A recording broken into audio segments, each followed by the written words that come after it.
Hi, thanks for stopping by. Today I'm going to show you how to make this card here.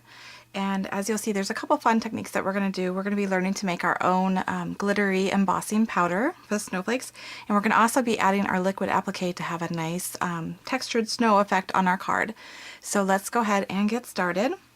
So the first thing I did is I used one of our value pack cards in the Colonial White. So it's already pre-scored for us. So you just go ahead and fold it on that score line.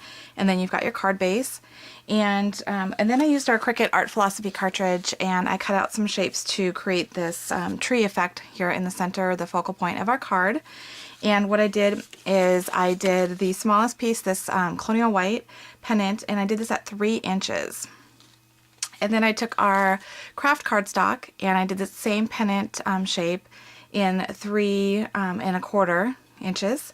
And then finally I took some of our retired mistletoe holiday paper and I cut this in a scallop pennant, so it had kind of a nice shape to it, nice border, and I cut this at 3¾ inches. So the first thing we're going to do is we're going to actually be using our stamp set from our October stamp of the month, which is called Holiday Magic.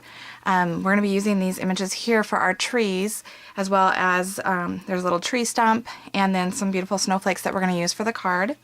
So what we're going to do first is we're going to go ahead and taking our Colonial White pennant that we cut out, we're going to take Garden Green and New England Ivy to create our tree image. And as you'll see when I stamp this, that this tree image is a lot skinnier than what we cut out. So we're going to actually trim it up, or if you like having a larger Colonial White border, you can certainly leave it as it is. But I'm going to go ahead and trim it up so that it matches up nicely. So I'm going to go ahead and ink up the tree image that has the little script font on it. And then what I wanted to do is I took a sponge dauber and I went in the darker shade, the New England Ivy, and I just kind of tapped it on along the edge of the image just to give it a little bit more definition, a little bit darker color tone on the edges. And it's just a softer way to do it. And then you're going to go ahead and you're going to line it up and stamp it. Give it a nice firm push. And as I was saying, you're going to have this bigger border. So what I did is I just went ahead and I took my scissors and I just, since it's just a straight quick thing, you can just go ahead and trim that off with your scissors. Or if you want to get out your paper trimmer, you could also do that as well. This is just easier and faster for me. And then just to touch up the edges, I'm going to take again our New England Ivy and our sponge dauber, and I'm just going to go ahead and sponge that up just so there's none of that white, that Colonial White core that's showing through. Again, it'll also give it some more definition along the edges of the tree.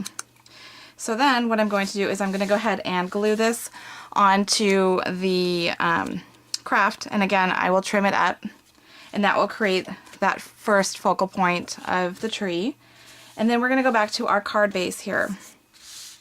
And we're going to do the same thing that we did before, only I'm going to be using the other tree image, the image that has the like music notes on it. Might be a little bit hard to see there. I'm going to go ahead and ink it up in the Garden Green, and then I'm going to take my sponge dauber and just sponge along the edges just to give a little bit more definition in that New England Ivy. And then I'm going to stamp this twice on the edges. So I'm going to do one that's a little bit higher up, and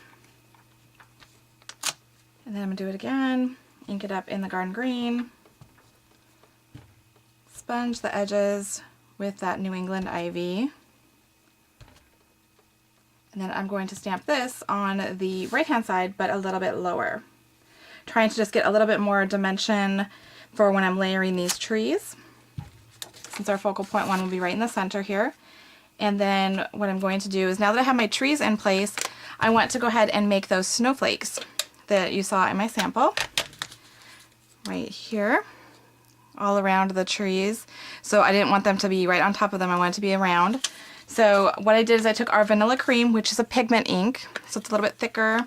It takes a little bit longer to dry, but it's great for embossing because it does have that thicker, slower drying effect. So I started with our larger, there's 2 snowflakes that we're going to be using, a large one and a smaller one. And I'm going to start with the larger one so that way it's easier to fill in the smaller snowflakes.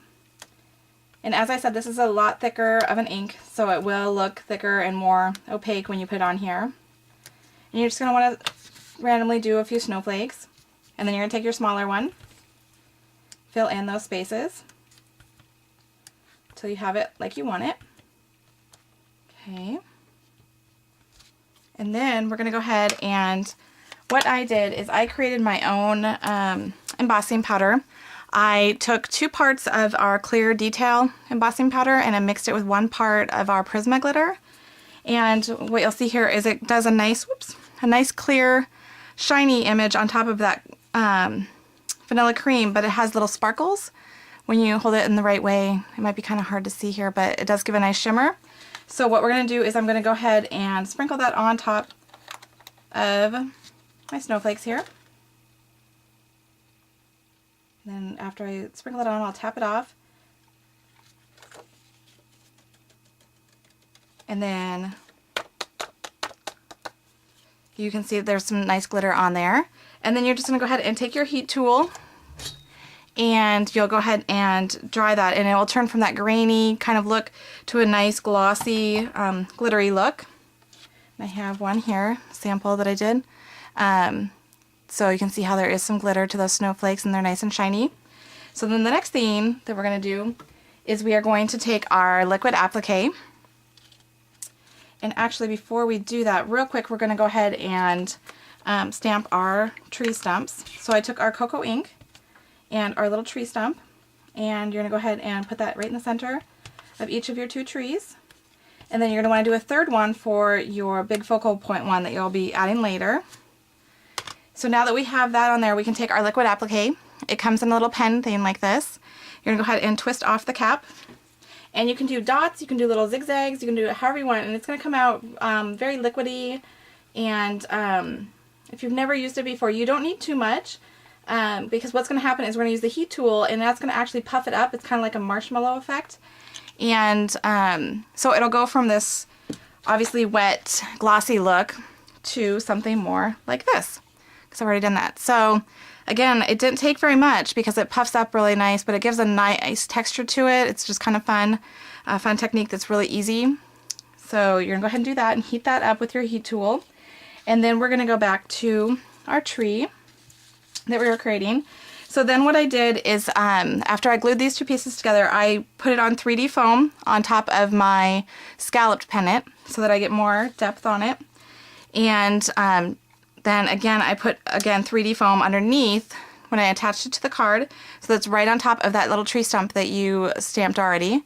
And then just added some decorative touches, I used some of our Bitty Sparkles on the tree, and I actually added a couple extra here on the 2 side trees as well, just to kind of tie it all together. And then finally, I used our bling buttons, whoops, right here. And I used our cranberry waxy flax, and I tied a little bow in the center. And I used that just to go ahead with a glue dot and add to the top part of the tree, just to finish it off. So there you have it, a really stunning card with a couple of fun techniques in it. So I hope you learned something new and have fun trying them out. Thanks for stopping by.